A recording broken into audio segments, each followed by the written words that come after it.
మా కడుపు మండి మేము ఆ చెట్లను చంపేస్తా ఉన్నామంట. ఎట్లా మాట్లాడుతున్నారండి? ఏ విధంగా మాట్లాడుతూ ఉన్నారు? ఆ చెట్లను మేము చంపుతామా? మేము ఛాలెంజ్ చేస్తా ఉన్నామండి. మీరు అంటే కమిషనర్తో చెప్పి పోలీస్ కంప్లైంట్ ఇవ్వమని చెప్పారంట. అంటే భయపెట్టాలనుకోవడం. మీ భయాలకు భయపడతారా వైఎస్ఆర్సీపీ కార్యకర్తల నాయకులు? అంటే మీరు కంప్లైంట్ ఇస్తే కమిషనర్ కంప్లైంట్ ఇవ్వమంటే ఆ చెట్లు చచ్చిపోయిన దానికి వైఎస్ఆర్సీపీ కారణం అని చెప్పి మీరు కంప్లైంట్ ఇచ్చి జైలులో పెట్టించాలనుకుంటే అంతకంటే పాపం కూడా మీకు ఇంకోటి ఉండదు. మీకు మేము చెప్తా ఉన్నాం, మీరు తప్పకుండా కేసులు పెట్టుకోండి. మీ దగ్గర అధికారం ఉంది కదా. మొత్తం సీసీ కెమెరాస్ కింద మీరు ఎన్ని కోట్లు పెట్టినారో కూడా నా దగ్గర లెక్కలు ఉన్నాయి. మరి ఉంటాయి కదా మీ దగ్గర, చేసుకోండి. ఒకవేళ తప్పు మీరు చేస్తున్నా, ఇంకొకరు చేస్తున్నా, ఎవరు చేస్తున్నా ఆ తప్పుని తప్పే. ఎవరు చేస్తారండి? ఆ చెట్టుని ఎవరు చంపుతారు?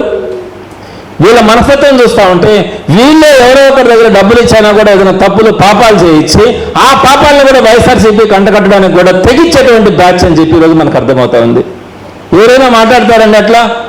చదువుకున్నాము, చెట్లను చంపుతారని ఆలోచిస్తే నిజంగా కూడా ఎవడైనా తప్పు చేస్తుంటాడు అనుకుందాం. వాడు ఏ పార్టీ ఎవడో కూడా తీసేయండి. అదే పార్టీలకు అతీతంగా ఎవడో కూడా తప్పే అంటారు. మీరు కేసు పెట్టుకోండి, అరెస్ట్ చేసుకోండి. దాన్ని తీసుకొని వచ్చి పార్టీలకు అంటించడం కానీ అసలు ఏం జరిగిందండి? ఆ చెట్లు ఎందుకు చచ్చిపోతున్నాయి? మీరు ఒకసారి ఆలోచించుకోండి.